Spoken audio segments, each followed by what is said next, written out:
여러분 안녕하십니까? 다시 찾아주셔서 감사합니다. 오늘 시간에는 김여정의 눈동자를 찾습니다 라는 제목만 들으면 잘 이해되지 않는 이야기를 한번 말씀드리겠습니다.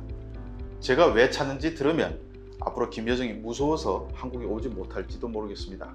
주성아TV는 구독, 좋아요도 좋지만 끝까지 들어주시면 더욱 힘이 납니다. 김여정은 3년 반 전 평창 동계올림픽을 할 때 서울에 한번 왔습니다. 그리고 판문점 회담을 할 때도 나타났었고 또 문재인 대통령이 평양에 갔을 때도 계속 나타났습니다. 김여정이 왔을 때 제가 궁금했던 것이 여정이가 약을 하는지 안 하는지 여부였습니다. 병 걸렸을 때 먹는 그 약이 아니고 이건 유튜브가 이름을 대면 노란 딱지 붙여버려서 그 약을 그 약이라 말하지 못하겠습니다. 그래도 여러분들은 다 아시겠죠? 얼음이라고 불리는 필자로 시작되는 그 약을 말합니다. 이게 북한제가 세계적으로 질이 제일 좋다고 합니다. 질은 순도로 판단하는데 북한제가 순도가 제일 좋다고 합니다. 저도 들은 거지 뭘 알겠습니까만은 순도가 높으면 부작용도 적고 효과도 좋다고 합니다. 북에선 약이 광범하게 퍼져 고위 간부들은 거의 50% 이상이 합니다. 예전 인민무력부장 현정철이는 김정은이 하도 졸았다고 간부들 죽이니까 김정은 참석한 회의에서 졸지 않으려고 각성 성분이 있는 이 하얀 가루약을 평소보다 2배 더 먹은 게 그만 취해서 졸다가 걸려 처형됐습니다. 저는 김여정이 약을 한다는 정보를 오래전에 들었습니다. 그리고 실제로 정황상으로 봐도 김정은은 누구보다 뚱뚱한 비만인데 같은 남매 사이인 김여정은 또 영양실조 걸린 소말리아 여인처럼 삐쩍 말랐습니다.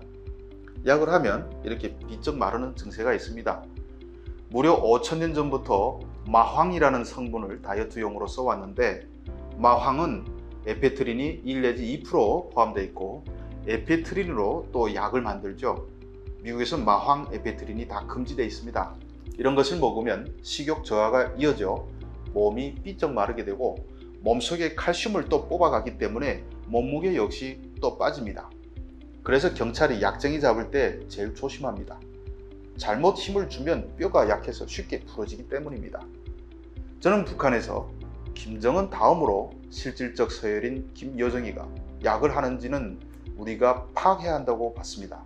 김정은이 죽으면 사실상 김여정이 물려받는 것이고 또 작년에도 봤지만 김정은이 나타나지 않으면 김여정이 나타나 개성공단 연락사무소 폭파하는 등 대형 사고도 치기 때문입니다.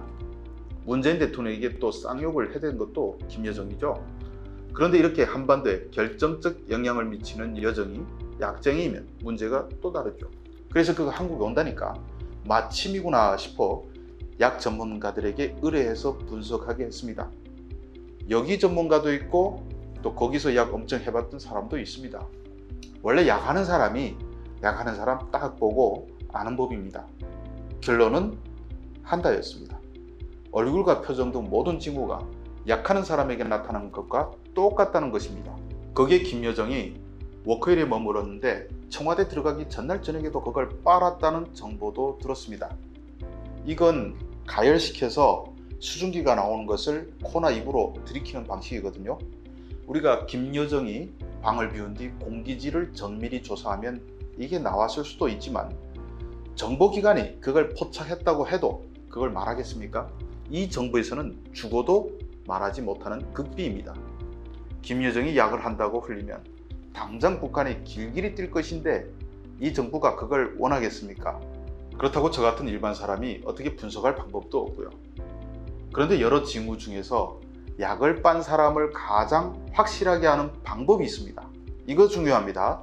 바로 눈동자를 보면 압니다. 대낮에 햇볕을 받게 되면 사람이나 짐승이나 동공이 축소가 됩니다.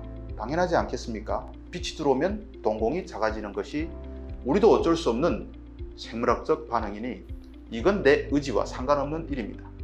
그런데 인간 중에 대낮인데도 동공이 풀려 있다면 이는 딱 두 부류 중에 하나라고 합니다. 누구냐?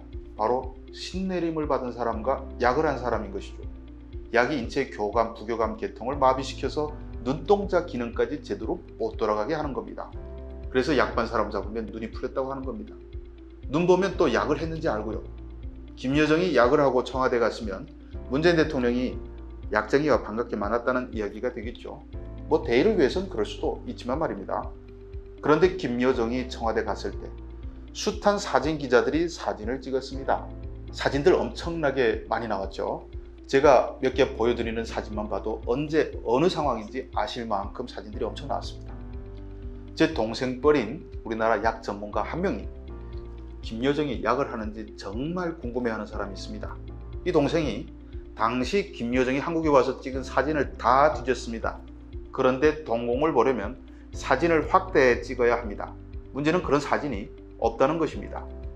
언론에 공개되거나 영상으로 나온 사진을 보면 다 풀샷을 위주로 찍다 보니까 동공까지 확 끌어당겨서 찍은 사진이 전혀 안 나왔다고 합니다.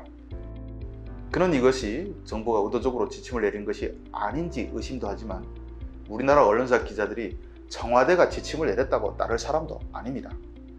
얼굴만 꽉 찬 사진은 쓸데가 없으니 구도를 보고 찍으려 한 것이겠죠. 그런데 요즘 사진 기자들 쓰는 카메라 화소가 얼마나 높습니까? 원본 사진을 보면 확 확대해서 동공을 볼 수가 있을 겁니다.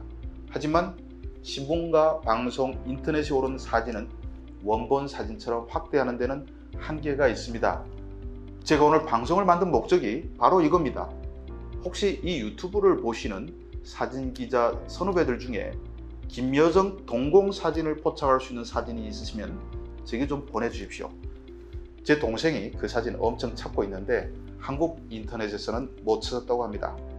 전날에 워크힐에서 빨았다고 하니 다음날 청와대에서 찍은 사진이면 훨씬 좋겠지만 꼭 그것이 아니라도 좋습니다. 김여정이 한국에 와서 여기저기 많이 다녔죠. 여러 상황에서 찍은 것도 좋고 아니면 판문점에 나왔을 때 사진도 괜찮습니다. 판문점에 나올 때에는 자기 집에서 출발한 것이니 더 마음 놓고 약을 푹 빨았을 수도 있지 않겠습니까? 김여정만 해도 우리 대화의 상대방인데 저는 무시할 의도는 별로 없습니다. 약쟁이일 수도 있는 것이죠. 사실 최령예부터 북한 고위층 중에 안 해본 사람이 있으면 나와보라 하십시오. 다 했고 지금도 할 사람이 많습니다. 김정일 시절엔 중앙당 고위 간부들에게 2알씩 비상용이라고 공고까지 했습니다. 약 먹고 나와도 할 것은 멀쩡히 다 합니다. 그러니 대화했다고 해서 문제될 일은 없죠.